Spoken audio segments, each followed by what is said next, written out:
Oh, beach looks lovely tonight. Oh, I know, that wonderful sunset over there. Yeah, and just nice that it's just the two of us here. I know. You'd think it would be a bit more jam-packed on such a lovely day, wouldn't you? Well, that is the joy of this option. We get to just be here. We get to enjoy the peace and quiet. No one to There's bother no one else us. here to bother us. No one not wearing masks to bother us in particular. No, just us sitting here enjoying the beautiful view. I have very much needed this. Yeah, needed to just have a bit of a break. Yeah.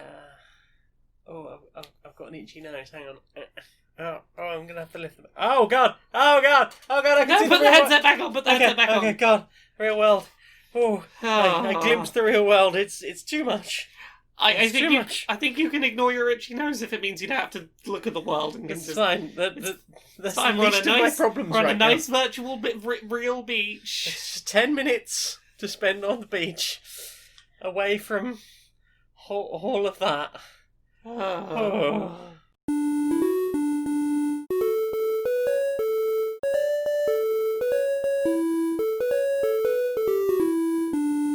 Greetings, strangers, queer and pleasant. I'm not Laura Kate Dale. And I'm not Jane Aerith Magnet. And welcome to another episode of Queer and Pleasant Strangers, that podcast where two queer trans ladies have a bit of a catch-up and talk about what we've been up to, consuming media and such, during the week. How has your media consumption-based week been, my love? My entire week, media-based consumption and none of the other stuff. None of the other stuff. None of the too much. How has the bit where you consumed media gone? The fun media, as opposed to scrolling through Twitter. The good media, not the oh god Twitter. Reading the news, dealing with the consumer the consumer entertainment media that you've consumed this week. Well, I finally built my PC. Yeah, my you PC did. has been built. You built it and it worked and everything. It posted first time. I was shocked, and I didn't cry. Well I done. nearly cried several times, but I did not cry. You didn't, and I'm very proud of you.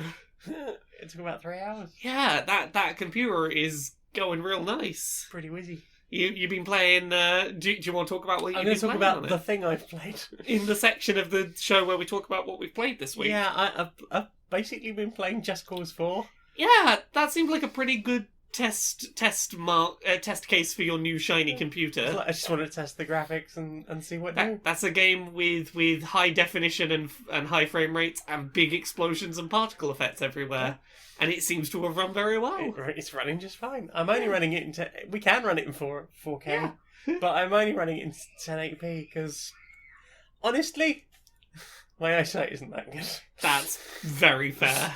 From the other side of the room, it's fine. Exactly. If you can squeeze a few extra particle effects and frames per second out of it by having it on 1080p. I mean, I don't even know if there's any difference because I haven't properly benchmarked it or anything. Yeah. So it's just yeah, that's fine. I'm enjoying that. That looks pretty. I've been watching it going, yep, that's a nice computer is making that do nice things. It's such a pretty game. The island is beautiful. Yeah, you were talking about... So, for anyone who doesn't know, open world, you zip around, you've got, paragliders. You blow everything up. Like a weird hookshot thing. So you can basically just hookshot something far away and then use that to propel yourself to a position where you're up on your parachute, or even just break out your wingsuit and do the squirrel suits. Yeah. And just basically just glide across the island towards traffic along a highway. You were saying it's a really nicely designed environment to go around, very very naturally built from one thing into another. I mean, I'm no geologist, but it looks beautiful. So you've got the center part of the island, which is very tall mountains, and it's all snowy. There is also a weather control device making it extra snowy. But, yes, but there is the snowy bit, and then there's the volcanic bit. So there's salt. There's almost salt flats in one place. Oh. There's a volcano that's still steaming but doesn't appear to be active. Yeah. There's a deserty area almost where the sandstorm is most of the time. There's really lush almost rainforest or jungly bits. Yeah. And the way all the different villages and cities have been built, it's really pretty. Yeah, it is a very pretty video game. It's just, I mean, I've rarely been in a vehicle in this game, apart from when I had to be. It's just been like, I'm going to get my wingsuit out, and I'm going to get up really high, and I'm just going to glide around and go, isn't this pretty? The sort of launching yourself into the air and then doing the glide rather than using vehicles oddly reminds me almost of like Saints Row 4. In that sort of, I just want to get myself in the air and get floating around, and I don't care about vehicles. Yeah. I mean, I went through all the way through Saints Row 4. Initially, there's that mission right at the beginning where you have to get a car, and then I didn't hear any game music until like right near the end, because I'd forgotten that you can turn on like the radio stations outside of cars. Yeah, and I hadn't been in a car all game. I mean, why would you? When it's the same as like Spider-Man on PS4. When you're really enjoying the traversal, you forget of like, there's might be faster ways to get around the world. Fuck it. I could fast travel, but I'm having a really nice time moving. Yeah. And many pretty explosions. So many pretty explosions. Although, like, if I'm to give this game any negatives, because I think probably this time last year I was playing Just Cause 3. Yeah. And I talked about how much fun it was blowing things up in that game. Because, like, to free a settlement or free an area around Medici, you had to destroy every, like, red flagged thing around. Yeah. Like, be that generators or gas towers or, like, petrol tanks. Just destroy those. Once all that's gone, area liberated, you're good to go. In this, it's... if you do that, you will cause more chaos. And more chaos means that people will join your army. And there is, like, a sort of... almost like a resource management thing of... okay, you have so many army units. If you go and do like a mission in this place, you can sort of liberate this. And as you sort of get to the coast on one side of the island, those units will be freed back up again and you can redeploy them somewhere else. Yeah. To the point where you get to the end of the game, it's like, oh, we don't really need to do anything. Yeah. That's it. That's the end. I've now got like 16 spare units kicking around.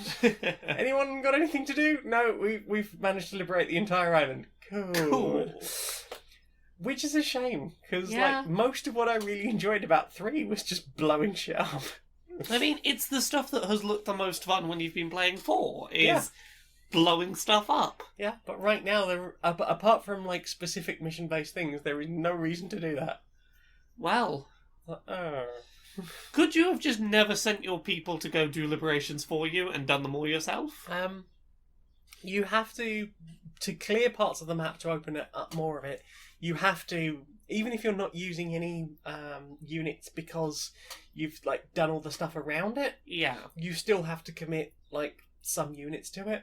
Okay. And because that's how the map expands, but. It does lose something because of that, and it has felt so much shorter. Like, admittedly, I haven't done a huge number of the side missions, but it felt like it took me like 3 weeks or so to get through Just Cause 3 and like unlock all the story bits and do like a lot of the side quests. And this one, I've barely noticed any of the side quests. Yeah. I've barely noticed a lot of things in the menu, like. Very early on, you're told, like, hey, your retractable hook shot thing can do, like, loads of different things. So you can have it so that if you press one button, it will, like, activate a thing, like, say, a jet engine. Yeah. So you stick little motors on the back of various vehicles. You can make them go super fast by pressing this button. Or you can attach balloons to things and make them float in the air. And then maybe also attach the jet things and propel them in other directions as well. That's pretty cool. Yeah, so there's all these... There are all these different things that you can do, different ways of customizing that, like having multiple loadouts that you can just like hot select through in-game. Yeah. But apart from what I've been told to for those missions, I haven't really bothered. Yeah. And I haven't felt any less for that. It's just like, that's a novelty. And I remember when, like, Just Cause 4 first came out, like, a lot of the, like, games press that were receiving review copies were like, hey, let's do a challenge where we attach, like, a bunch of rockets to a milk float or something and just, like, launch it into the air. Yeah. And okay, that was fine. I think some people launched goats as well. Don't launch virtual goats. That's mean. It's felt a bit unnecessary. I have liked the fact that a lot of the power-ups that you unlocked in 3, they haven't done that thing of, well, it's a new game, so you're gonna have to unlock them all again. It's like, you have the suit, it does this. You have the the power of the hook shot where you can tether two things together. Yeah, tether. That was the word. Where you can tether two things together at various strengths and pull a helicopter into a gas tank or something and make the two explode in beautiful things. There's some fun physics things. I managed to tie someone to a taking off gas tank. Ooh. So it was basically jetting out of the area. I attached some random goon to it. It took off into the air probably about half a mile up and then exploded. It's like, that's pretty cool. Nice. That was fun. But yeah, I think of all of them, probably still prefer 3. That's fair, yeah. What about you? I'll talk about the thing that I've been playing most of this week, and then the thing that I just about had a chance to start. And I was hoping I was going to be able to talk more about this week, but we'll get to that in a minute. So, I've been playing a bunch more Binding of Isaac. I've gotten real back into that game. So I've been playing a lot of the Binding of Isaac Rebirth Plus on the Switch, and I've been really enjoying doing greed mode playthroughs, which is where, rather than individual rooms and trying to find the exit, it's just get in a room, lots of waves of enemies, boss comes at the end. It's sort of just boss rush mode.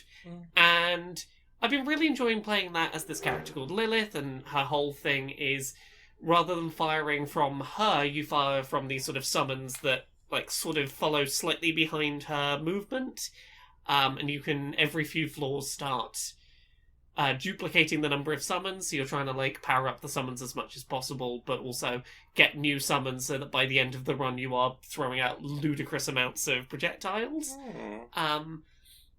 And I've been getting really good at playing greed mode as Lilith. I managed, I think, 4 defeats of Ultra Greed, which is the final boss of that run, in a day. So, I was like, yeah, I feel like I've got this. So I've been trying to get better with some of the other characters in modes other than greed mode. Azazel, basically flying demon bat. So he starts with flying. That's great. He's got I forget what it's called. Basically, very powerful laser, but it's very short range. It's a shotgun blast of this does so much damage, but you have to be real close to use it. Is that the little black floaty demon one? Yeah. Okay, yeah. So I've been trying to get used to the sort of range that I need to be with that. Getting used to the long charge time to do a big blast with that. I've been sort of trying to stay at a distance, get the thing charged up, get the laser going, and then move into range to hit things with it. So rather than don't get in hitting range until the laser is going and doing its thing. And I've been getting better at that. I've been playing that character on normal and making it past Mom to some of the bosses that come after that. So yeah, I've just been really enjoying getting back into the Binding of Isaac. Nice. It's been nice. Been playing a little bit of Pokemon because by the time that this episode goes out, the new Pokemon DLC will be available. And, so many new Pokemon to go get! I'm going to be spoiled for things to play this week. The Switch Pokemon? Yeah, Pokemon on the Switch. The day after we record this, there's some Pokemon Direct happening, so Pokemon news of some kind, probably. I'll probably be playing the Isle of Armor DLC when you hear this. And the only other thing I've been playing, and I was hoping I'd be able to talk about this in a bit more depth, is I got review code for The Last of Us Part 2, which is great, except I was expecting to get it this morning, so I was like, I'll spend today playing it, we'll talk about it on Quirps. And timings did not work out. No. I played half an hour of it before we came up. I was impressed that you got that little bump of, you may now start playing the game. Yeah, it did that thing where it's like, hey, you've downloaded a certain percentage, you can boot the game, and it's like, oh, is that going to be just the main menu? No, it's the actual game. Yeah. I can actually play it. So there were a few things I could glean from my very small amount of time with the game. First of all, let's talk about the fucking accessibility stuff in this game. Oh my goodness! It, right from the start, you boot up that game, and before anything else, the first thing that comes up is, do you want text-to-speech on? Because that will help you navigate all of the menus that are going to follow if you want it. Cool. Let's go into disability-related presets. Let's go into this, that, and the other. It, right off the bat, is just like, let's get you set up and make sure you can play this game. We'll start with whichever presets are most likely to hinder your ability to get through the rest of these menus. Then, in you go. Those menus, I'm excited to spend tomorrow just digging around in those menus, but fucking love that this game is as forward-focused as it is on its accessibility stuff. And not only that, like, I noticed, like, you had all the individual controls, but then also there was, like, 3 settings for, hey, do you have visual impairments? We have a visual impairment standard. Do you have hearing impairments? We have a hearing impairment standard. The 3 presets it's got built in there for disability stuff is hearing, vision, and motor. Mm-hmm. And they all do various things, like, for vision, you've got potentially text-to-speech, you've got high contrast mode, where it turns the whole game, like, grayscale, except for you and enemies and interactables in bright colours, so you can easily identify if you've got, like, limited vision. There's a bunch of settings, like automatically pointing the camera the direction you're going if you struggle with dual analog. Automatically, unlimited...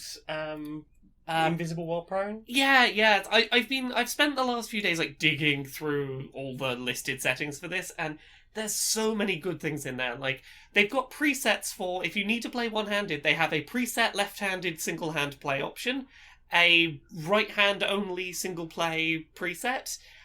They've got presets for, if you need to hold the controller sideways for how you are able to hold it, you can reprogram which direction is treated as up on the analog sticks. Ooh. Like, they seem to have thought of everything, and it's really impressive. Yeah, I mean, Sony seem to be really going for that, because they've been very much into the one-button controller stuff, haven't they? Yeah, they've been working in that direction, and I really hope that, like, whoever at Naughty Dog was responsible for this, I hope that Sony goes like, okay, now you go talk to the rest of our first-party studios and tell them how to do this. And while you're there, perhaps you can give us some instruction about those resistive triggers. Yeah. Well, we've still not heard whether those are going to be optional or not. We'll see. I imagine it will very much depend on the game, but it seems like Naughty Dog have done a really good job. Yeah, I need to really dig in and give the things a go, but the one I'm most curious to try out tomorrow is the visual settings for players who are totally blind. I'm very curious how actually playable this game is with 0 visual input. Because, like, if they have pulled that off, that is a major step forward for AAA games. I'll be interested to see how that day. Yeah. But, like, just the sheer number, so we had, like, subtitles, size of subtitles, backgrounds for subtitles, colours for things. Direction of where the subtitles came from. Yeah. And it's all previewable, like, while you're in the menus. It's like, oh, do you want larger subtitles? Here's what size they'll be now. Is that good? There's so much good stuff in those menus. This game is wonderful on that front. In terms of the game itself, it's a very pretty looking video game. It is. From the first half an hour or so. Yeah. Like, PlayStation isn't too happy with it. Oh god, the PlayStation sounds like a fucking jet engine trying to take off, and we'll get to that later, but playing a downloaded copy that is, like, installed on my PS4 hard drive, the original, not the, like, the Slim or the Pro, it sounds like the thing wants to go into orbit. Very visually pretty video game. The original Last of Us was a technical technical showpiece of what the PS3 could do, and this very much in the same vein is, hey, PS4's nearly done, let us fucking show you what a video game on this box can technically look like. I am already very much enjoying having the characterization of these characters back. I can see a lot of where they're going with these characters very early on. Mm-hmm. They have it's going to take me a while playing this to know whether I actually want this sequel to exist or not, because the original game ended so perfectly. And I'll say this opening half an hour has captured the dynamic that made the last moments of the original game work. That dynamic is still intact here. It doesn't feel like they've lost the understanding of what made that moment work. And a lot of the very minute interpersonal interactions early on have been very well done in terms of their conveyance of very, very subtle little bits of acting. So yeah, I'm going to need to play a lot more of it, but also, it's real gay out the gate. It wastes no time getting real gay. Make it gayer. I see Humble finally have their own charity bundle for racial justice. But yeah, I was hoping to be able to say more about The Last of Us 2 today. Didn't work out that way, but I'll talk about it a bunch next week. Yeah. That's the plan, but right now, it's a very pretty video game that definitely has the energy of The Last of Us, and my gosh, those accessibility features. Is that everything we've played this week? I played a little bit of Shadow of the Tomb Raider. Oh yeah, to see them Tress effects. I wanted to see the Tress effects, I wanted to see the RTX. It's like, give me the ray tracing. Pretty, very pretty. Very warm, apparently. My computer turns into a fucking radiator. But it does everything on Ultra with all the shinies and 70 FPS. It's cool, but it's a lot. Yeah. There was one bit where I fell off a wall and landed on a spike, and the Tress effect just went poof, air explosion. I was well, that certainly is individually modelled. Yeah, Tress effects is more impressive as a technical feat than it is as something to actually have in games. Yeah. It's oh, that's a lot of individual hair to have interacting in a physics engine. Don't know that I actually need it in a game, but well done. The game is pretty, but I don't feel good playing it. Yeah. It's I would much rather be liberating an island than... Yeah, you don't want to be going to steal cultural artifacts. Steal cultural artifacts and then potentially ending the world? What the fuck?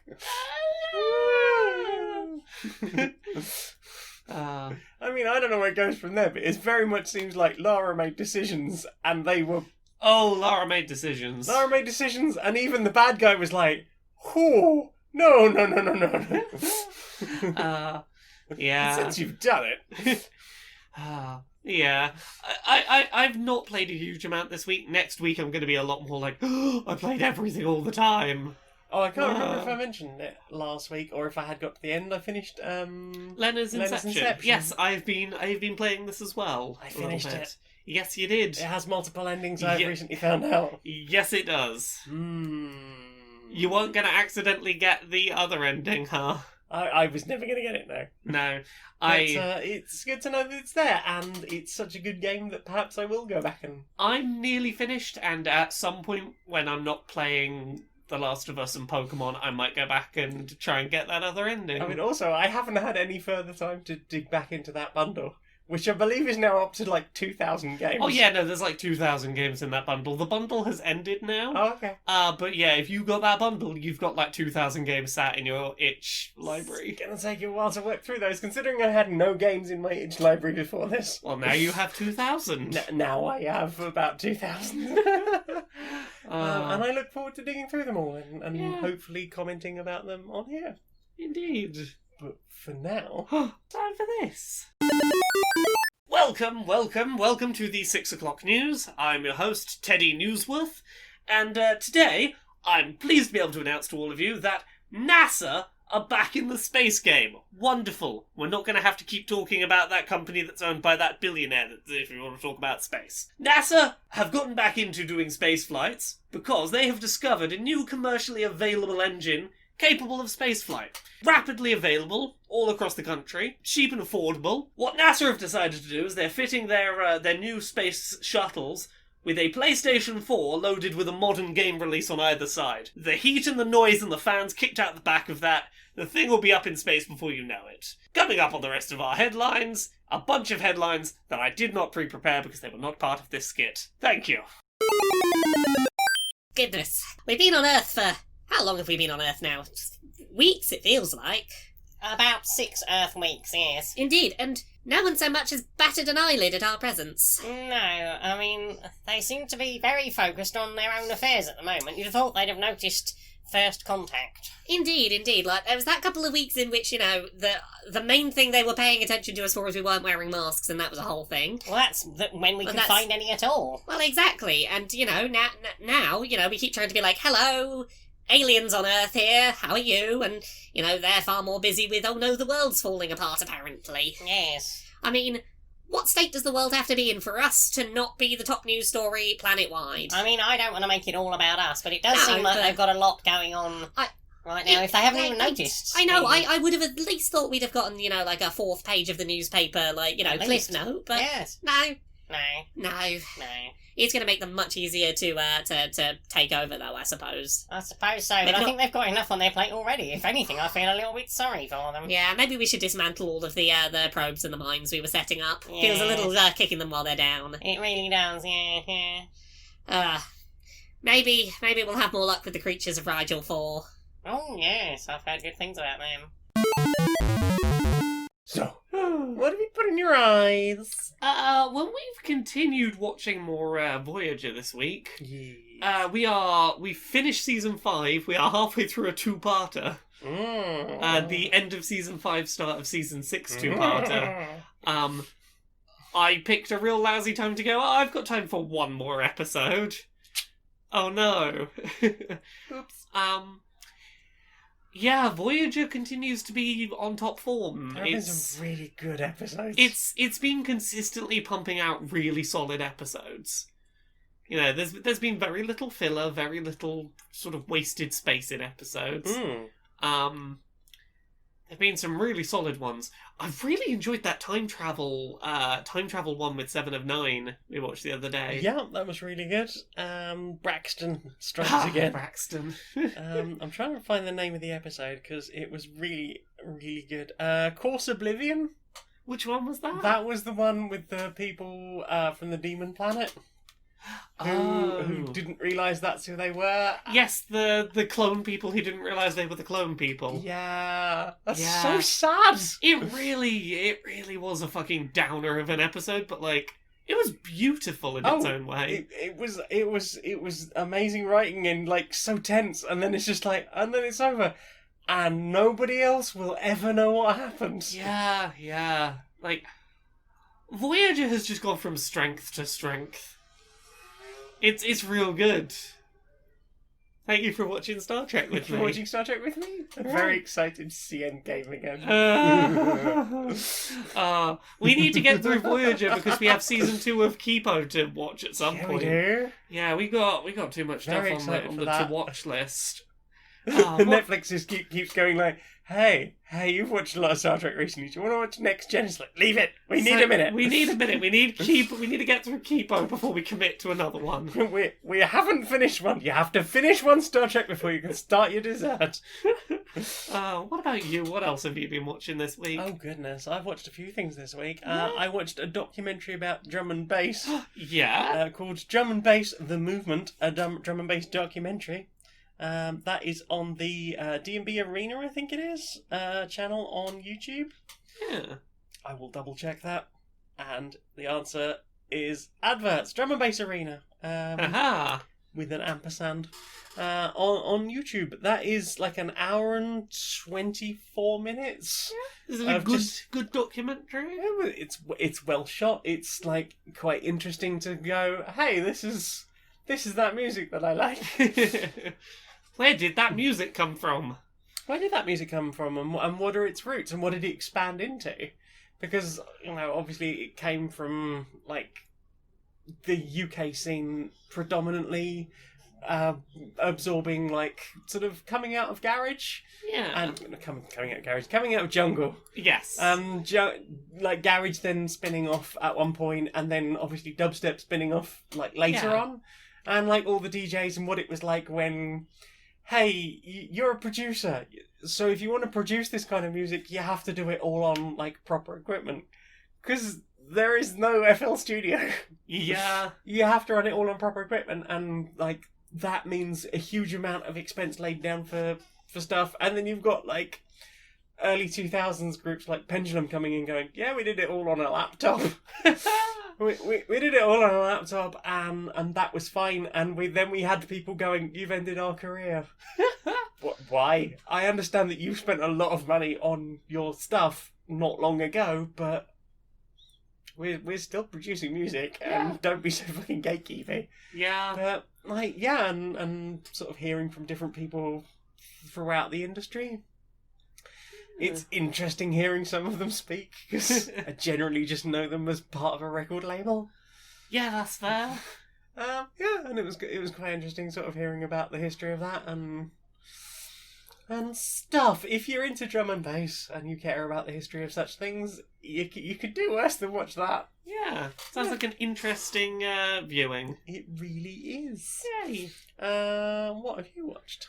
I've been watching some YouTube videos on some various channels. I've been very much enjoying... I saw a great video on the Computerfile YouTube channel, which I talked about that channel last week, I think. Different person hosting this one, but the video was called The Problem with Time and Time Zones. And it was a video all about why anything that involves time and time zones is a programming nightmare that you should never, ever, ever, ever, ever attempt to do from scratch. And it was just this interesting delve into the weird world of why time zones are a nightmare. So it's like, hey, you set each country and how they fit on the time zones, then you've got to deal with, daylight savings time, and it's like, okay, but some places change their daylight savings time at different times. And what do you do if a country cancels having daylight savings time with no notice? Like, there was a country that for 3 weeks, all of their Windows computers were an hour out because they announced their change of time zones too late for programmers to do anything about it. Then you get into countries that have, like, quarter of an hour or half an hour out time zones. Did you know about this? There are countries that have their time zone as, like, Greenwich Mean Time plus... I think it's Togo is 5 hours and 45 minutes ahead. So, like, you're not on the hour with them.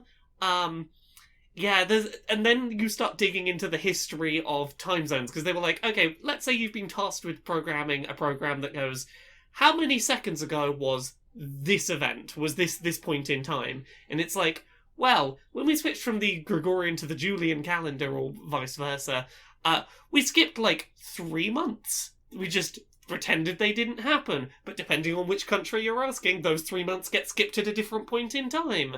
How do you account for that?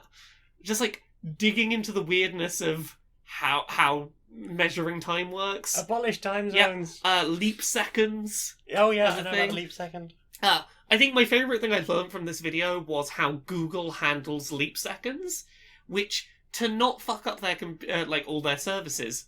If they've been told they have to add a leap second, they will add it in fragments of a second every second throughout the day. So every second is like a bit of a second out. So there'll be a point in the leap year day, in the leap second day, where at most you're maybe 3/4 of a second out of time.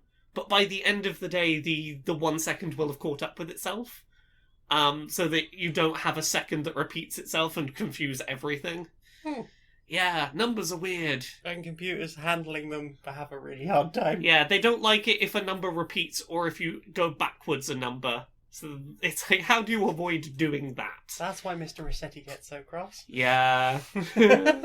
What about you? What have you been watching? I watched the second part of Charlie the Unicorn, the grand finale. The second part finally happened! Yeah, like 8 months off the last one where they were like, we're definitely going to be catching up on time-wise now, we're really sorry. Yeah, I haven't watched the second part, honestly, because I'll probably just wait till the whole thing's out and watch it in one go at this point. Because I don't remember what happened in part one. I had to watch it again. Yeah. I'm like, I'll just wait till the whole thing's done. It's good. Yeah.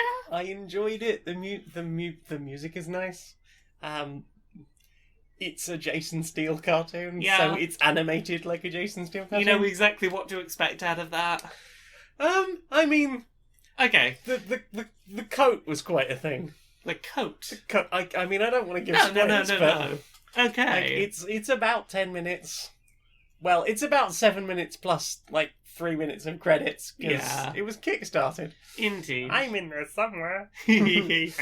But yeah, apparently, like, some shit went down, and Jason has been in a bad place physically and mentally. That's no good. Don't know exactly what happened, but apparently all that is largely dealt with now, and the next episode is due up in July. Hooray! I realised I said something very similar when the first part came out, but that is what the Kickstarter update said, so yeah. I'm merely relaying it. Well, I hopefully there will be more soon. Maybe I'll cave. Maybe I'll go back and watch part 1 to watch part 2. Now that I've heard it's good, I'm like, I want to know about the coat. I want to know about the coat. It's a beautiful song. Sorry. That's okay. Just thinking about the coat and the weasel now. There's a weasel too. Oh, there was weasels in the first one. I don't remember part 1. That's my point. Oh, that's the problem. Yeah. Have you watched anything else? Yeah, I've been watching a bunch of, and I know you've watched a lot of this already, and this is not new to either of us. I've been watching a bunch of Fat Fiend with Carl Smallwood. Big Wangers Incorporated. Big Wangers Incorporated.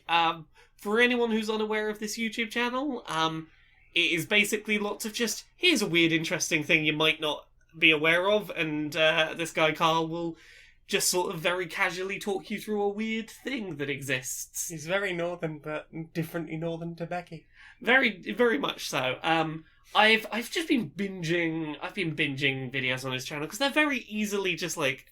Oh, I learned a fact. He really likes fact. RoboCop. Yeah, that's a 10-minute very personable video, and I can just roll right into the next one. Yeah, and his crew are seem really nice. Nisha seems really fun. Yeah, because the general structure is that whoever's behind the camera will be having a conversation with Carl, and that will be the sort of structure of how the information comes out. Usually, although since lockdown, he's like on his phone with an ear plugged in, filming it himself. Yes, but.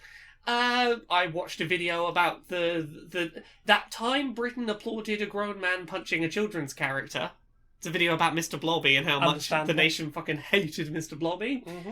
A video about the Pokemon Spinder and how it's incredibly rare, but it could theoretically have a dick and balls shaped pattern on its face. Yep.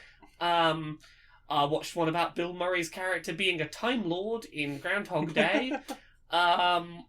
The most powerful Patronus ever was a mouse. What other ones were there? I've been binging a bunch of these. Even being a skeleton can't stop the Juggernaut. There's loads of really interesting ones. Yeah. If nothing else, they're very interesting stories. Yeah, it's very well told, interesting stories. I sometimes question his language, but it's informative and I have had some good enjoyment just background watching those videos. Yeah, it's very, put it on and... Very bingeable in the background. Yeah. Absorb it while doing other things. Yes. What about you? What have you been watching this week? I watched a few on... because Adam Savage has been starting to be recommended to me. Yeah. He's a good egg. He's trans and LGBT positive. Well, that's always nice when I mention something on this show, and I don't have to immediately go, "Oh no, I'm so sorry." Adam Savage one day builds with Matt Parker. I think he's on Number File. Yes, I believe I talked about him last week. I think he was the person I was talking about. He does many good maths things. Yeah. They built a rhombic dodecahedron, infinity lamp. Oh. So, first of all, they get, a bunch of acrylic pieces and make a rhombic dodecahedron, which is a dodecahedron made of rhombuses. Rhombuses? Rhomboids. And it's very pretty. He's very pretty. And then they, sit down and work out the route for the lighting, which involves quite a lot of sort of maths and thinking and not theory. Yeah. And then they just build a slightly bigger one, and that one's got all of the lights and stuff in it, and it just looks fantastic. And they're talking, obviously because you've got Matt, they're talking about the math structure of it. Yeah. Hey, this thing stacks perfectly. So if you had a bunch of these, you could stack them next to each other, and it would still make a solid shape with no gaps. And because they've built an infinity lamp out of it, you can look inside it and see all of those potential versions inside it, even though they're technically only light reflections. It's and just the idea of just how easy it is to make something like that. Because I've been thinking about doing it, because I had to order slightly too much of that one-way mirror stuff. Yeah. I would love for us to own an infinity object. I think we could probably make a cube fairly easily. I would love for us to own an infinity cube. I might have to ask Colin about like the actual lighting strip stuff, because Yeah. he recently did that electronic course. Yeah. But like, yeah, I think we could physically build one. Yeah. Once lockdown's down, maybe get Colin to give us a hand with Thanks, Colin. doing a thing. Yeah. I double checked. Adam Savage is good. There's multiple tweets of him just tweeting like turfs are fucking shit. Yay! I'm like, okay, yeah, you're chill. The other one I watched of his this week was building a cooling system for like a con suit. So it's all like NASA grade technology. And he's got like someone who's like has to be specially qualified to use the type of gas they're using to basically make this small portable fridge unit to go in this, and it's like an RAF pressure suit from the 1970s that he bought online. They filled it with vodka because it's like a much safer like cooling thing to use. Yeah. Because there was like, should we use like a coolant solution? It's like, yeah, but that's potentially quite toxic if anything goes. Just use vodka. Really, vodka? Yeah, it won't freeze. And it's non-toxic. Cool. We'll order some vodka in because I don't drink. So they filled the suit up and like all the like different like welding jobs and stuff, and explaining like this is a thing that had to be specially designed for people practicing to go to Mars for like temperature suits because of where they are in the world while they're doing this to stop them overheating. We built it, but it's much smaller. We can build yours one a little bit bigger, and it will be slightly better and potentially quieter as a result. But, like, it's like, cool science. Science! It's although there have been a few times at the beginning of videos where I've gone, this would be really cool, maybe I will take notes and I will build the thing. And then the end just like, no, most of this stuff is completely unobtainable to laypersons. Oh no! Oh well, maybe I'll see if someone else is doing like a cooling solution that might work for me for cons, and you know, if I ever got a fursuit. Yeah. And what about you? Have you got anything else? Couple of bits to rattle through very quickly. I'm not going to do them in any great depth. I watched the PS5 Reveal live stream that happened. I watched you watching that. Yeah. Great that there's a Miles Morales Spider-Man game coming at the launch of that console. Not so great that they kind of obfuscated the fact that it's not a full sequel. It's kind of like Uncharted: The Lost Legacy in that it'll be a new game but a shorter one. Give Miles his own game, you... I hope that's Cowards. what they're... I hope that this is not because it's Miles Morales that it's a shorter one, and more because they need something as a launch title, and they know that Spider-Man was well received, and they're like, we can make about 10 hours of story before launch, and we've got the engine, we'll have a Spider-Man ready. Yeah, I mean, it was nice to see that, like, up front, Yeah. but, like, just... They didn't communicate it well. There was bad optics later on as a result of, like, Yeah. it's an expansion, it's not an expansion, it's an expand-alone, it's something... Yeah. By not being clearer at the time, they kind of shot themselves in the foot for later. Yeah. The only thing in that conference that I think really showed off, like, why the PS5's, like, top-of-the-line SSD is really impressive is that Ratchet and Clank trailer. It's very colourful. Very colourful, very visually impressive, but, like, the speed at which they were loading between environments was really fucking impressive. Assuming that's what was happening. Yeah. So I've this week I've watched other people who know more about tech stuff than me's responses watching that, and particularly Digital Foundry. They did a breakdown on that Ratchet and Clank trailer where they were like, I know it seems slightly too good to be true, and like a lot of people have assumed this is just, this is target render. The way that certain hitches in the visual, like, sort of stutters for half a second and go in, they're like, we're pretty sure this is happening in engine, it's loading those assets in real time. Which, if accurate, is like, they're loading between completely different incredibly high texture locations very quickly. In about 2 seconds. Yeah, it's about 2 seconds to go to like completely load out everything and have a completely different everything in, and then it's like, that's impressive. Mm-hmm. That was the thing in that presentation that I went like, okay, I can see what cool shit you can do with next gen. That is a game that's built for this console. I'm glad that Astrobot's getting a new game. Yay! Horizon sequel, sure, that'll be good. Horizon was good. New Resident Evil. Heffalumps now. Heffalumps. Resident Evil sequel will probably be good. The last Resident Evil was good. Woo. Possible werewolves. Yeah, definite werewolves. There's a bigger woo happening. Oh, I've heard people going, "There's not a werewolf." Oh, it's not a... Okay, technically bioweapon. it's not a werewolf in the same way that the zombies in Resident Evil aren't fucking zombies. They're... Yeah, it's a person got infected with a thing and now they're a wolf monster man. Ghostwire Tokyo is a first-person game, which I hadn't really anticipated. Cool as fuck. Yeah, no, 100% agree, it does. I fully believe that Bugsnax is going to turn out to low-key be a horror game. The music for that was so cute. It is, right? Strawberry. Yeah, strawberry. It's so cute. Yeah, no, I reckon it's going to be like an hour and a half of cute and then it's going to get real dark. Like, it's from the Octodad developer, and that shot at the end of the trailer, I'm like, this is going to get creepy. But yeah, in general, I think Sony showed what they needed to. They were like, here's an hour solid of some cool-looking games that you probably want to play. The box doesn't look like it's going to sit comfortably on its side, which frustrates me. I think it looks cool enough on it, like, stood up. It looks fine. I'd be happy with that, but that's not going to fit in our setup, really. I hate to be everyone's mum, but it looks like a fucking pig to dust. Oh god, yeah, no, and it's a router that's going to be a pig to dust.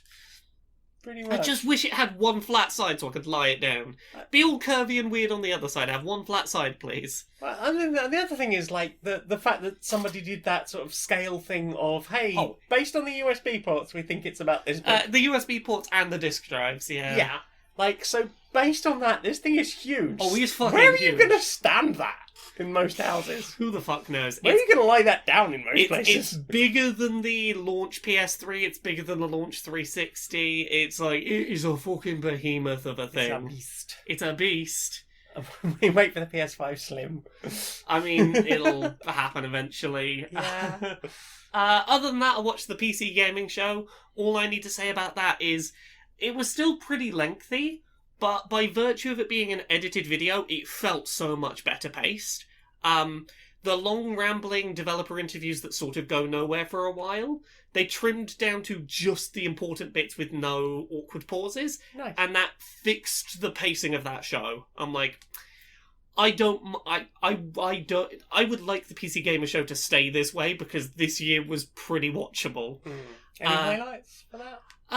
Gosh, there were a bunch of games, and they've completely all left my brain at this moment. That feels like a million miles ago. Too many things have happened since. I watched the Future Games show as well, which is hosted by, I believe, Games Radar. Same parent company as PC Gamer, but not for PC-specific stuff. One thing that's weird with this not quite E3 is a lot of the exact same trailer of the exact same game showing up in multiple conferences, and like by the third or fourth conference where you've seen the same trailer, it's hard to be as excited about the trailer. Also, the Future Games show twice stopped to explain very basic concepts of video games to an audience that, if they're watching that thing live, probably are quite up to speed on what's happening in gaming. Yeah. It felt weird pacing-wise to have, like, let's stop for 10 minutes and talk about what crossplay is and why it's good that you can play with your friends on other consoles. Oh, mercy. Let's have a 10-minute break so that we can talk about next generation and why it's exciting. It's exciting because graphics will be better and load times will be better and games themselves will probably be better and video games will be better. And that felt like very weird ways to hinder what was otherwise a really well-paced presentation. Otherwise, it was good. I think that's everything I've watched this week, really. Well then, time for this. Do you struggle with traditional forms of learning? I just can't seem to focus on a book long enough to retain the information. Do you find that long series of lectures can be a bit much to take in? I really can't seem to focus on it long enough. Recently, Udemy was bought out by a series of pharmacies. And now available, Udemy Gel. Topical knowledge. Just rub in some massage therapy. Why not apply some mathematics or smear on some art? Coming soon, suppositories. They're a suppository of knowledge from Udemy. Inside the boardroom of Electronic Actor Softworks. Hi. So, we had our big budget game come out this week, and where reviews were as they always are. There's some good reviews, a couple of negative ones. Yeah, we've blacklisted all of those particular reviews. Oh, exactly. But the problem is you can't blacklist someone until they've done the bad reviews. It's a reactive thing we do. It's not something we can preempt. We can't just blacklist someone. What if they would have done a good review? So we are working on that technology. Oh, I know. Yeah, the Minority Report to know who's going to do a bad review. But I've been thinking of how we can guarantee in future we get good positive coverage. How's about this? We send the reviews out to everyone, and you go like, "Hey, big AAA game. Do you want it a month early so you can get through it? It's a big long game. How about you sign our embargo? Nothing particularly important in here. Just stops people spoiling the end of the game. Yeah. And when we hand it there, we write it in a vague enough way that we say like, you can't talk about this level or this character or what happens in this part of the game, and we make it sound like it's spoiler protection or something. Yeah. What they don't know is that's the bits of the game that we just didn't really feel like spending the money to finish. Yeah, it didn't test well, and we were already on our third round of testing. Exactly. We could just not. What if the bits of the game that are bad, we coincidentally... in the spoiler section, can't talk about that section, that'd be a spoiler. Sure, right. Because, at that point, they can't talk about any of the things that are bad. No. And it's not like we've said in the embargo, don't talk about anything bad, just when the bad stuff comes up, coincidentally, you can't talk about that. Yeah. That is exactly what we need. And I would say that you are a fucking genius. I know. So, what have you put in your ears? I've really not put much in my ears. Let me pull it up. I listened to a song today. Literally the day we record this, I listened to a song and was like, here's my listened. It was a track called Sense, Money, Money by a band called Blowout. It was a sort of fairly shortish femme vocal pop punk track. The vocals were quite low volume-wise in the mix and sort of shouted to compensate to sort of get them up above the guitars and the drums and everything. It's a song about the singer getting hit on by a rich guy and trying to make it clear to him, like, hey, you are not my type. You are an executive who is interested in climbing the corporate ladder, and I would rather just have a nice, easy life where I'm not chasing capitalism every minute of every day. No capitalism. Maybe less capitalism to chase. Less capitalism. Yeah. What about you? What have you listened to this week? I'll be honest, I have listened to one thing repeatedly this week because I've been having a bad time with the mental health. Well, same. I didn't bring it up, but I've been doing the same. So mostly I've been sort of trying to self-soothe by listening to, smooth brown noise. Which is basically just smooth white noise. Yeah. Smooth coloured white noise, basically. It's hissing. It sounds a bit more like ocean waves crashing. Whereas white noise can be a little bit harsh on the ears sometimes. Yeah. Especially with the type of headphones I've got. But yeah, it's just I'm just going to put that on and just deal with it. I'm going to have my thoughts, but I'm not going to be adding anything additional to it. Yeah. There has been a lot of input this week. Yes, I've not been using noise generators, but I've been let's find one song that I know inside out and I like and just loop that for the whole fucking week. Yeah. When I've been working, it has just been it's been maybe a rotation of 3 or 4 tracks. It's been a couple of My Chemical Romance tracks and a couple of Dessa tracks that I have just looped until I can loop them no more, then go to the next one and loop that till I can loop it no more. Because, it's been a lot. My listen this week has been repetitive sensory sound to keep from anxiety. It's just been one of those weeks. Sometimes there is a week where we don't listen to many things because Need a bit of corn screaming. That's what we need. you go screaming the We corn. need to go corn screaming. If only we had some corn. Well, that's the listen segment because it's a short one this week. It is. There you go. We listened to some things. We did. Well then, time for this. Coming in this week's episode of Polypandram. Hello, Karen. Can I help you today? Yes, actually, I think there's something you need to be made aware of. Oh, what's that? Well, your husband Yes. has been sleeping around with half of the town.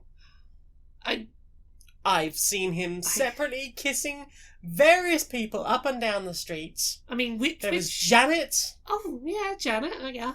and Susan, Yeah? Tracy, Oh, yeah. Nancy, I mean, yeah, of course. and you're fine with this. I mean, we are one big polyamorous pansexual relationship. As long as we know who's dating who, which those are all people who are in the relationship, it's all fine. Well, I also saw him kissing Marcus. Yeah? The two of them are lovely together. They're adorable.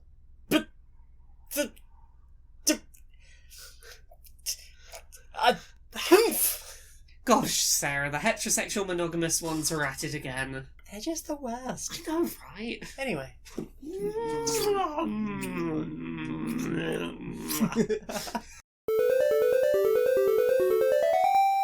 Hello and welcome to our travel show where we review all the best places to go. Today we have gone to one of our most favouriteest places to travel to. The park. This is where Daddy takes us when we do walking the dog. There is lots of things to do at the park. There is the climbing frame. The climbing frame is very big, but there is bouncy floors so we don't get hurt if there isn't a boo-boo. Is okay. And then there is there's a slide is very big and you go up many, and then down. It's good because it's fun to go up. It's all exploring on the way up, and then when you come down, it's like very wishy. There is also a very big tree. It is the big tree. It is at one side of the park, and it is too big even for Daddy to get his arms all the way around. It's a very big tree. Very big tree. Then that is the roly-poly hill, which we do roly-polies down. You got to make sure it is clean before you do roly-polies down the hill. Yes, because we have to make sure that Spot or another dog has not been there first. And there is a cafe, and that is the best part. That is the best place, because sometimes Daddy gets us ice cream. Ice cream. Ice cream. And if you are an exploring type tourist, you can go off the beaten path, and you will find the rope swing. It's a rope. It's a rope on a tree. Not as big as the big tree, but it's I think it was put there by some bigger children, and it's very exciting to go whoosh over the rivery bit and not fall in. No, we have to be how to not fall in. No more falling. No. So that is our review of the park. The park is very good. The park is very good. I like the park. Yeah, I like the park too. Thank you for watching our show. We'll see you again. Bye. Question time for questions. What's the questions? Future Fishy asks, favourite bug type Pokemon? So the one that I really like is one called Vivillon, which is a sort of butterfly type Pokemon. And depending on what region your copy of the game is from, it has different patterns on its wings. So people trade the various different countries' versions of Vivillon. A lot of their patterns are very sort of glitchy. Because usually with butterfly wings you have lots of circles, curves, those kind of things. But this is lots of blocky squares of colour. Kind of reminds me of the Lesbian Pride flag. Yeah. So there's just a bunch of different variations of Vivillon, all with different kinds of wings, and I like a Pokemon. Yeah, see, there's lots of different patterns. Yeah, they're very different. Very different colours as well. Yeah, very different colours, very different patterns. There's, what is it? It's about 20 different types. Wow. And I just really like this Pokemon that has its many different colourings depending on where it came from. Mm-hmm. I thought that was a really lovely idea. Different types of flutterbys. Yeah. I like, what's the little red spidery one? Is that the Spinnerack? Spinnerack, yes. I like Spinnerack. Yeah. I'm assuming that's bug type. Yeah, it's bug type. They don't have a separate arachnid type. The Nick Flair asks, Hi. Would you rather have a droid friend that has dog-like loyalty or a magical animal that is mostly indifferent to you? I mean, we've already got a cat. We could have a magical cat, I suppose. She is quite magical, though. I like the idea of a loyal robot friend. Loyal, as long as it is that's as far as the dog-like qualities go. Yeah, because honestly, like, I could go for something that, like, you know, had the loyalty of a dog, but didn't, you know, slobber and smell and need cleaning up after, and, you know, that wasn't a dog. Didn't have the teeth and whatnot. Or had the teeth, but was programmed not to use them on me. Yeah. And would defend me from fascists. I might get on better with the concept of dog if I could interact with Robodog. Robodog. This Robodog bites fascists. Mm-hmm. Becky Toohill. Hi, Becky! Hi! Guillotines for the modern era. What features are desperately needed to ensure 100% of the death 100% of the time? Oh. I've had an answer to this since I was 12. What have you got? Oh, no, I want to hear your answer. That gives me time to think. Okay. So, rather than using a cutting blade... Yeah. A very, very flat bottom and a very flat and very heavy thing up top. So it's lifty, drops down, complete brain destruction. So there's no risk of, we severed the head, we don't know if the brain is still in pain. Yes. The brain is literally mush, and there is nothing else it can do, and there is no way that pain So your guillotine would not behead, it would brain smush. Entirely crush the entire head. I don't have a better answer than that. That is a fantastic answer. That just because we're going to kill the bourgeoisie doesn't mean we need to do so in a needlessly torturous way. Yeah. Quicken. I mean, surely that's, as I understand it, that's why the guillotine was invented. Indeed, if we could improve that process, yeah, your answer is good. There you go. It's a big heavy flat thing, landing on another big heavy flat thing. If you want to make it scary for the bourgeoisie, you make them face up. That's all I've got on that. Ooh. Sapphire Sunset asks, how are you all? This week has been a lot. So much. It has so particularly. Tuesday. It's been a lot. It's been a lot on the trans front. It's been a lot on many fronts. It's been a lot on the mental health front. It's been a lot on the BLM protests continue to reveal just the absolute horror of the state of not only America, but like we now getting a lot more posts of like, hey, it isn't just an American problem. Here's the shit that goes down in Britain too. Yeah, and no one is fucking wearing masks day to day anymore, or of any just. I went out for my Y1 walk. In fact, it's the first time I've left the house in 4 days, so... Yeah.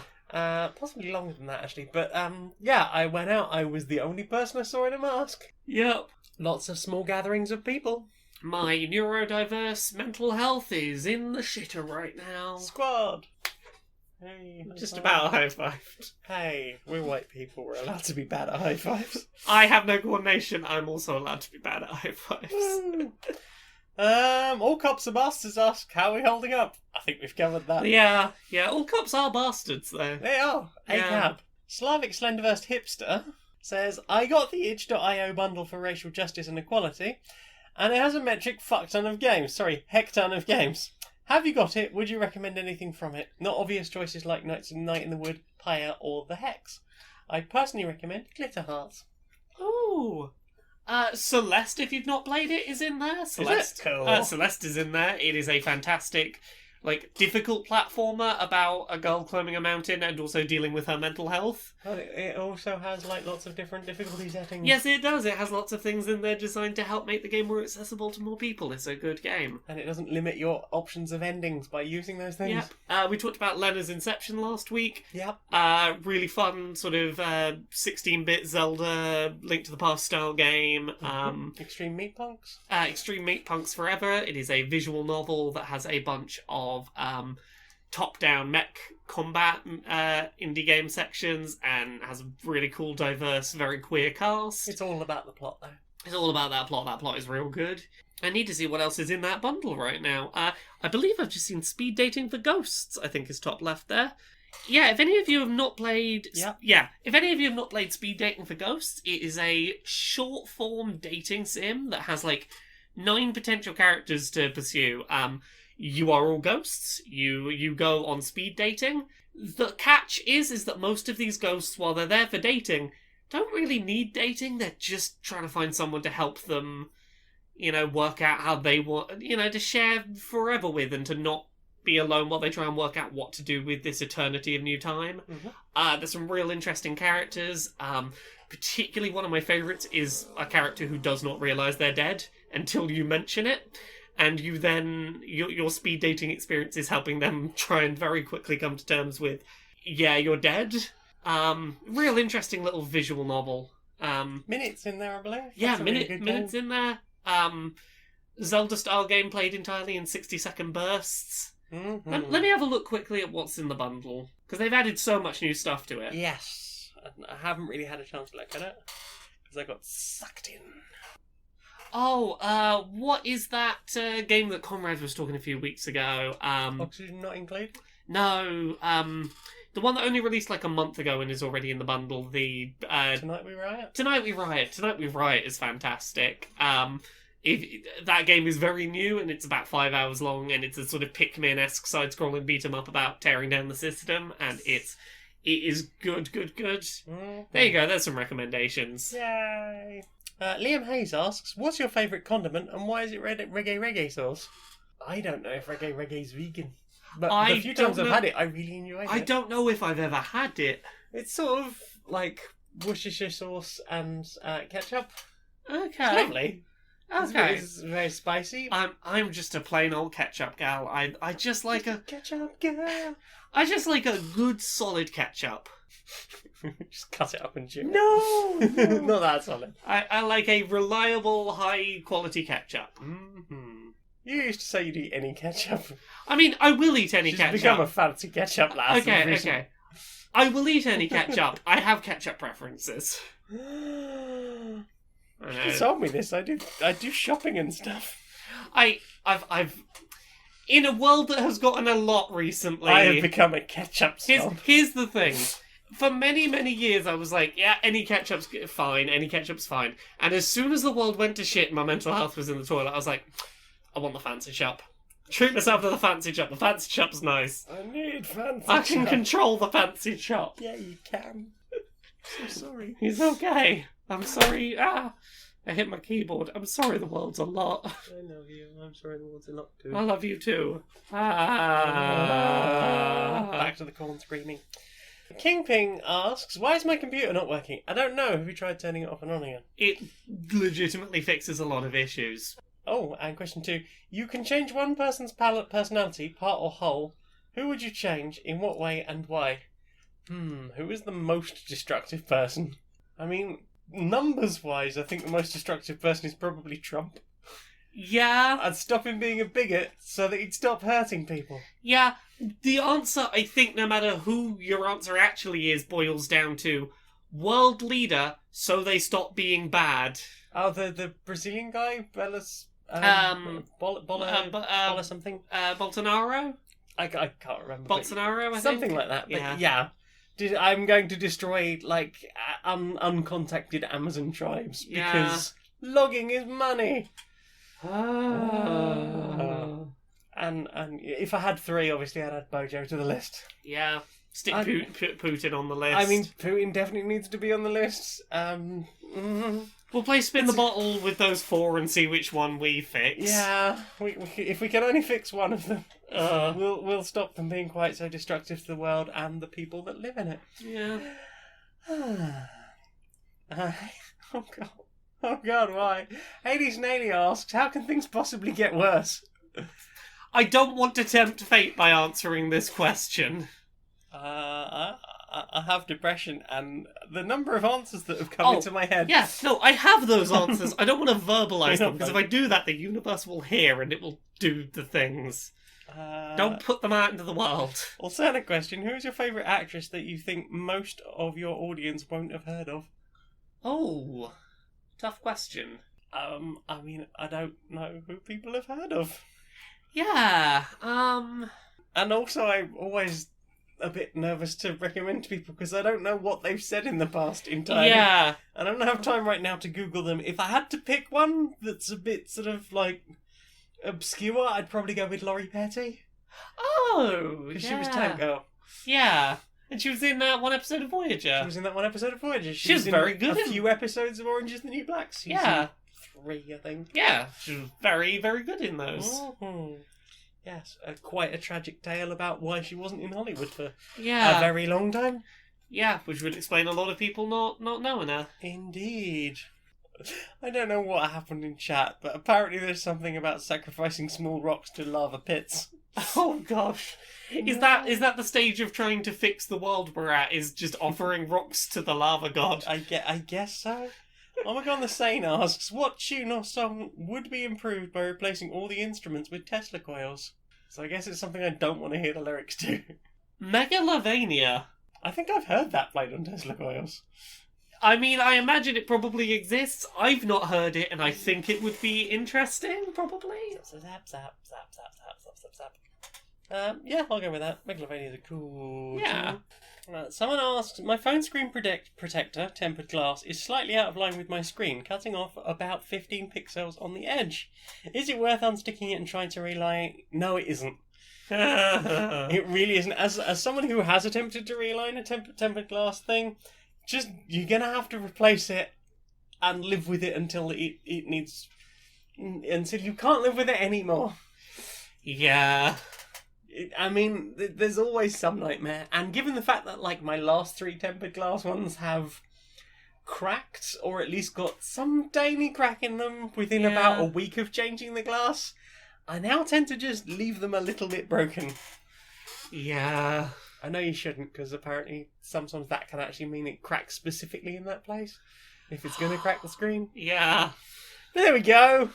That's all the questions. Well then, time for this. Do you know what I want to see more of? What do you want to see more of? Social Justice Warriors. Justice Warriors. Yeah. All right, Harry. All right, Barry. How you been? Oh, not too bad, mate. Not too bad. You been up to much? Surviving. Yeah, I've not been doing. I've not been feeling terribly social though. I've No. been a little bit insular recently. You know how it is. Yeah, absolutely. It's been it's been a lot lately, and it doesn't help that some people are starting to treat it that the lockdown has lifted and Yeah.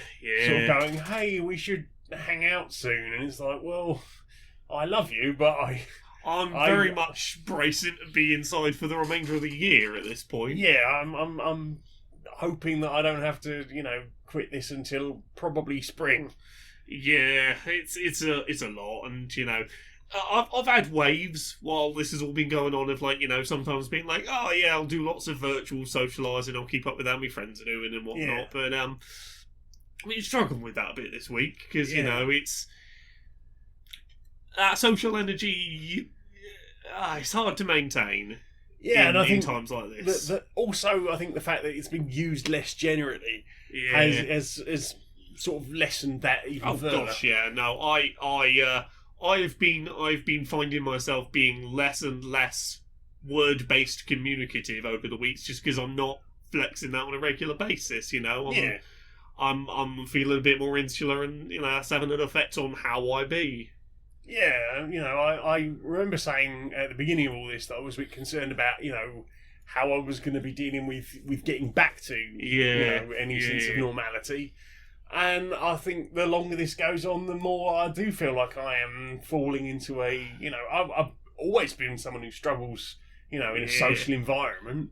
So, the idea that I've been up to potentially a year of this, and trying to do like proper social interaction again, I think that's going to be quite difficult. Definitely. Like I've had spells where I've just not really felt very verbal even, because it's just just a lot happening, and is what it is. And when the lockdown was first starting, I saw a lot of these sentiments online that were basically like, oh, pay attention to which friends keep in touch with you during this, because they're your real ones. It's like, Now's bollocks. not the time to be testing people. Exactly, bollocks to that, because there are 1,001 reasons that someone in your life might not be up to social interaction right now.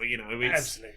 it is an awful lot going on, and this is not the moment to go, oh, well, you're not paying me enough attention, you're clearly not my friend. No, this is a very, unusual situation, and you've got to make allowances for people's mental health. Yeah, absolutely. And I think, we've had... Initially, there was that big rush of people who were like, I've never had to deal with this sort of thing before. You're the depressed one. Yeah. How do you cope? And I think at the beginning there was a degree of being able to manage that. Yeah. And now it's like it's just going on and on. And I'm still getting people going, my mental health has been really bad recently. Do you have any advice? I mean, the problem is even, my longer depressive spells usually don't last as long as this has been going on. Usually there are spells of things lifting. Yeah. This is a long time for a sustained, this is a lot. Yes, it is. It's a huge amount of stress, and it doesn't help that, the government seem to just be piling more and more and more stuff on. Yeah. And, with the recent protests, which I am 100% behind and supporting. Oh, God, yeah. But, just the news that kicks out is so much to deal with day on day. Yeah. I hope that change will come, and I hope that with regards to with the trans issues that have been brought up recently, that change will come from that as well, and people will not remain quiet. But more than anything else, I think people need to check in on their own mental health and do whatever they can as much as possible. Yeah, it's a lot, and resources generally are stretched pretty thin right now. Yeah.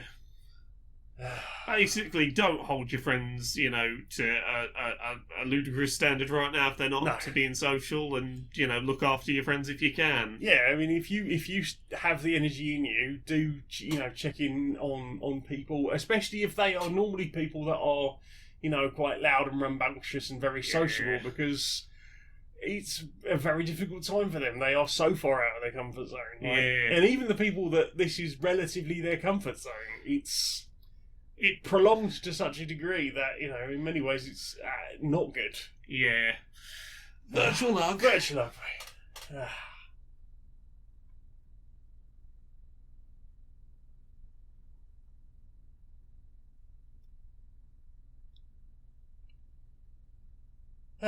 Good hug, mate. Good hug. Right, I think I am going to pop the kettle on. I think I'm going to do so as well. We should have a cup of tea. Yeah, separately have cups of tea. Indeed. So, Laura, Yes. where can we find you on the internet, darling? You can find me in Laura K. Buzz in all the places. Twitter, Twitch, Monday, Wednesday and Fridays on Twitch in the evenings. YouTube. Check out Accessibility, which is a series that goes up every Friday, talking about accessibility and representation in the games industry.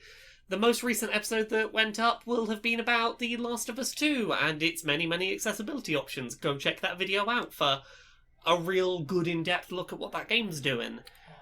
patreon.com/LauraKBuzz, that's what pays the bills. As little as $1 a month means that I can keep doing this as my full-time job, and doing things like paying Justin to edit accessibility so it looks all swish. You can find everything I write, be it freelance features, written articles, everything on laurakbuzz.com. You can hear all of my articles in audio form on the Laura K. Buzz podcast, where I just read out all my articles if you would rather hear them read to you a couple of times a week. There's a bunch of books. I do books. There is Uncomfortable Labels, which is out now. It's a book about being gay and trans and on the autism spectrum. You can get that where books are sold, or as an audiobook on laurakbuzzstore.com. You can also pre-order Things I Learned from Mario's Butt, which is coming out on February 4th, 2020, because virus done slowed it down. It is a silly and serious coffee table book of video game character butt reviews with a bunch of illustrations and guest reviews and developer interviews. And there's another book that's being announced at the end of this month, probably, that if you follow me on Twitter you might have seen cover art mock-ups for. Ooh. Also, I do podcasts. I'm on Pixel Square, where I talk about video game character pornography. I'm on Podquisition, where we tell you whether your favourite video games are great or perfect. I am on Dice Funk, which is a Dungeons & Dragons real play podcast. Every season's a self-contained story. I am on seasons 3, 4, 5, 6, and 7. And there's another podcast I'm on. Do you want to tell people about that one, Jane? Because you DM that Polyamory. one. I'm on Polyamory. I'm on Polyamory, which is 5th edition real play Dungeons and Dragons podcast. It's an evil campaign, so morally questionable things happen. In our last play session, I'm very much looking forward to people getting to episode 20. Because, boy! The scale of destruction we wrought was, I also love that there was a question of, will Jane let us do this? Do it. Do it. So there's that. I'm Maniac Janiac on Twitter and YouTube. I'm on Twitch as Janiac.